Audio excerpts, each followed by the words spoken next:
対岸に土煙が見える。騎馬武者がこちらへ向かってくる。1575年5月、設楽ヶ原。あなたは柵の内側にいる。火縄に火をつける。三段撃ち。三列に並び、前が撃ったら後ろが出る。その号令をあなたはまだ聞いていない。そんな整然とした構えをあなたは知らない。聞いたのは別の言葉だった。柵の前へ出るな。それだけだ。柵は三重に重なっている。あなたの前にはまだ誰もいない。構えたまま待つ。この朝に至る数日前へ戻る。天正3年5月。あなたは織田方の鉄砲足軽だ。武士ではない。徴用された百姓の生まれで、鉄砲は数日前に配られたばかりだった。弓や馬は物心つく前からの稽古がいる。鉄砲は違う。構えて火を落とすだけなら数日で覚えられる。三列に並んで交代で撃つというような訓練を受けた記憶はない。命じられたのは2つだけだ。柵を組むこと。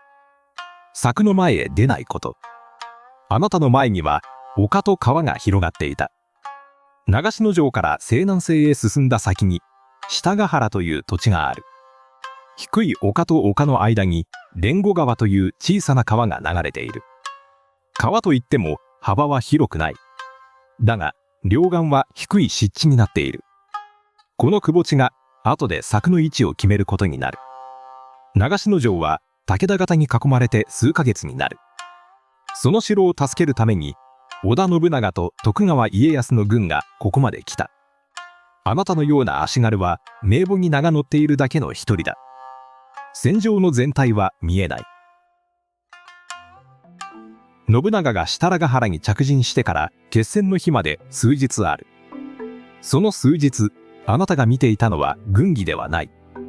丸太を運ぶ人の列だった。木を切り出す。運ぶ。地に打ち込む。縄で結ぶ。もう一列。その奥にもう一列。連後川の岸に沿って柵は横に長く伸びていく。あなたも丸太を担いだ一人だった。鉄砲もこの数日で集められたものだ。1000挺か3000挺か。数はまだあなたの前ではっきりしていない。分かっているのは鉄砲が一つの場所に集められているということだけだ。柵の内側から安全に繰り返し撃てる。その仕組みを作るのに信長たちは数日を使った。対岸では別のことが起きていた。長篠城を囲んでもう数ヶ月になる。武田勝頼のもとには援軍を求める使者が何度も届いていたと伝わる。城を落とすか引くか決戦に出るか。対岸の陣でそういう問いが繰り返されていたと考えられている。武田の武将たちの間でも意見は割れていたと伝わる。決戦を避けるべきだと説く者もいた。だが長く囲んだ城を前に引くという選択も容易ではなかった。あなたにはその議論は見えない。見えたのは対岸の煙の数が日ごとに増えていくことだけだった。5月21日、決戦の日が来る。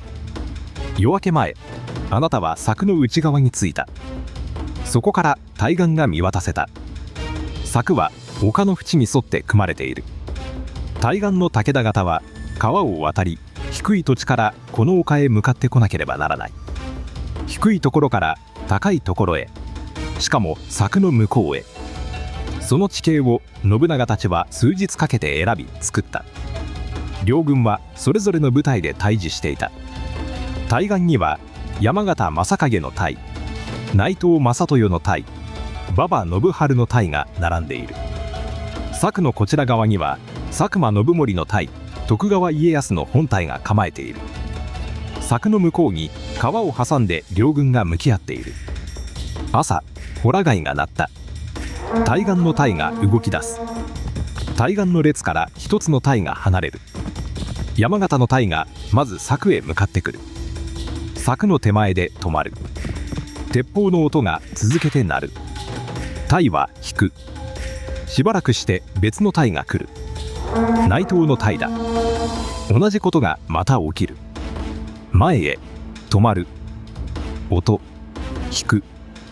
あなたは柵の内側で同じ動作を繰り返している。構える、打つ、下がる。次のものと入れ替わる。前が打つ間、後ろが装填するというような号令は誰からも来ない。来るのはまた来るという声だけだ。馬場の隊が来る。また同じことが起きる。昼を過ぎてもそれは終わらない。対岸の武将の名が一人ずつあなたの耳に届かなくなっていく。山形正景が討たれたと伝わる。内藤正豊も馬場信春もその日のうちに討たれたと伝わる。彼らが無謀な突撃を繰り返していたとはあなたには思えない。ただ命令に従って来るべき場所に来ただけだ。策という前提の前ではその勇猛さは繰り返すほど失われていくだけだった。あなたはまだ3段に並べという号令を聞いていない。日が傾き始める頃、対岸の勢いが目に見えて弱くなっていた。武田の隊が柵から離れ始める。勝頼がひいたと伝わる。甲斐へ戻る道のりは遠い。あなたは柵の内側からそれを見ている。構えたままの鉄砲をようやく下ろす。3段に並べという号令は最後まで来なかった。来たのは柵の前で待てという命令だけだった。その命令にあなたはずっと従っていた。強さの正体は射撃の腕ではなかった。柵ができるまで待てた数日間だった。対岸から来た者たちはその数日を持っていなかった。設楽ヶ原は愛知県新城市にある。織田徳川の軍もこの山を越えてやってきた。その道筋は今も山あいを通っている。 JR 飯田線の長篠城駅で降りると長篠城跡がある。本丸の跡には堀と土塁が残っている。天守はない。そこから南西へ歩くと下ヶ原の古戦場に着く。今見られる馬防柵は当時のものではない。地元の保存会によって昭和の終わりに組み直されたものだ。それでも丘と低地の高低差、連後川の位置は当時のまま残っている。設楽ヶ原歴史資料館には当時の武具やこの戦いに関する資料が展示されている。柵の後に立つと対岸までの距離が思ったより近いことがわかる。3段に並んで交代で撃つという号令はあなたのところには最後まで来なかった。信長たちが本当に用意していたのは射撃の手順ではなく柵とそれを作るための数日間だった。武田の騎馬武者たちの勇猛さは本物だった。ただ柵という前提の前では繰り返すほど失われていくだけだった。長篠の戦いを決めたのは鉄砲の妙義ではない。敵が突っ込むしかない場所を先に作る土木だった。